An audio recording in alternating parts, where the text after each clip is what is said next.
I'm Chris Tellman, Chief Development Officer of the Hospice Foundation.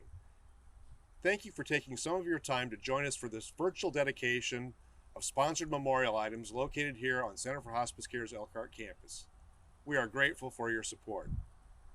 Please allow me to introduce to you President and CEO of Center for Hospice Care and Hospice Foundation, Mark Murray. Over to you, Mark.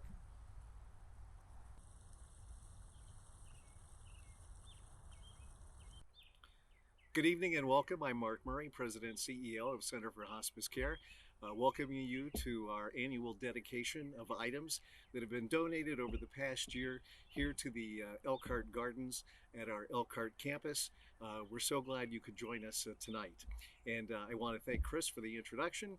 And you'll be seeing a lot of items tonight, including benches, trees, and bricks. And I just want to thank everybody who helps us here at the Elkhart campus with these donated items. And we're just so very proud and privileged to have your participation. Here at the Elkhart campus, it's been open since 2008, and we do have home care offices here for people that go see patients in their own homes, in nursing homes, and in group homes, primarily in Elkhart, Kosciuszko, and LaGrange counties. And we also have Esther's House, which is our 7-bed inpatient unit. Esther's House was named after Dick Streffling's mother. Dick and Rita Streffling several years ago made a transformative gift to the capital campaign that made this campus possible. And a few years ago, we renamed the Elkhart inpatient unit Esther's House. And since the first patient was seen in Esther's House back in 2008 through the end of April of this year, there's been 3,130 people who have called Esther's House a home. So we're very, very happy about that. So again, welcome and thank you again for your participation tonight. And to all of our donors, we sincerely appreciate your gifts here at the Elkhart Gardens. And now I'd like to introduce bereavement counselor here at the Elkhart office, who's been here 11 years, Deborah Bledsoe.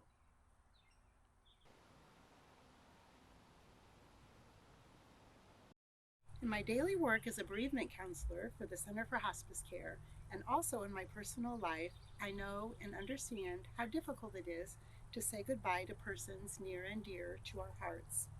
I also know how important it is to find meaningful ways to remember our loved ones who have died. I'm so very thankful that Center for Hospice Care provides this opportunity to, in a sense, keep the memories of our loved ones alive. The engraved bricks and the plaques on the benches near the trees are an ongoing tribute to our loved ones.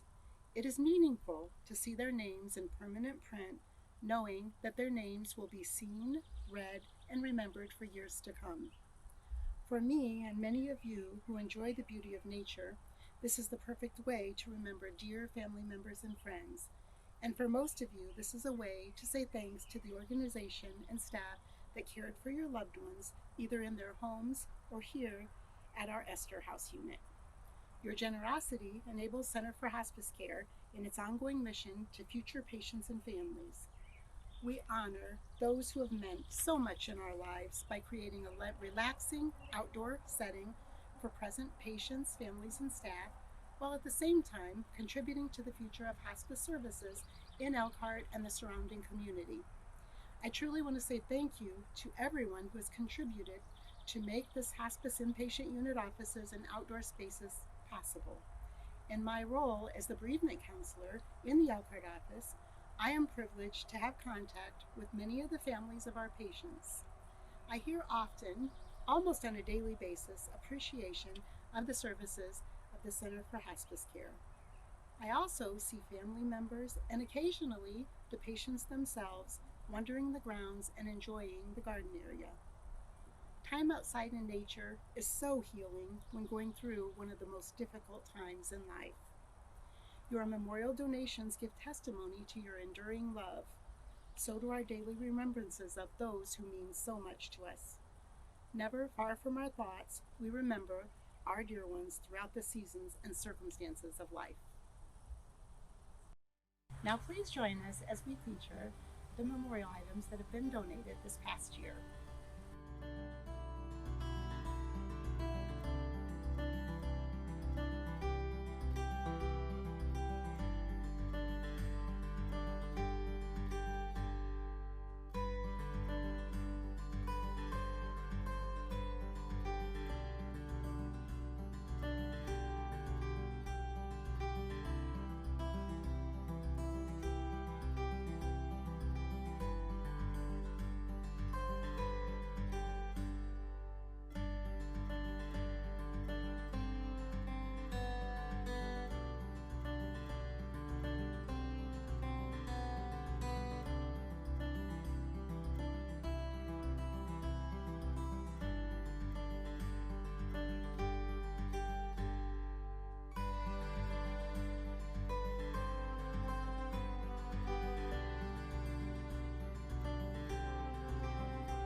I'd like to invite you, as you feel comfortable, to join me in the following reading of the litany.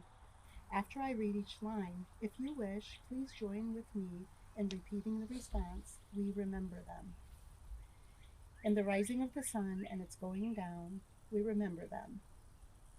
In the blowing of the winds and in the chill of winter, we remember them. In the opening of buds and in the rebirth of spring, we remember them. In the blueness of the sky and in the warmth of the summer, we remember them. In the rustling of leaves and in the beauty of autumn, we remember them. In the beginning of the year and when it ends, we remember them. When we are weary and in need of strength, we remember them. When we are lost and sick of heart, we remember them. When we have joys we yearn to share, we remember them. When we have decisions that are difficult to make, we remember them. When we have achievements that are based on theirs, we remember them. So as long as we live, they too shall live, for they are now a part of us as we remember them. I would like to close with the following poem by Mary Alice Ramesh.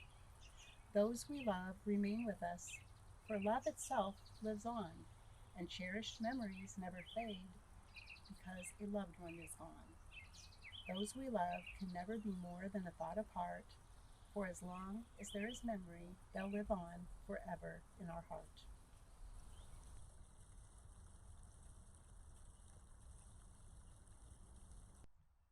Thank you, Deb. And thank you for joining us. And thank you very much for your support.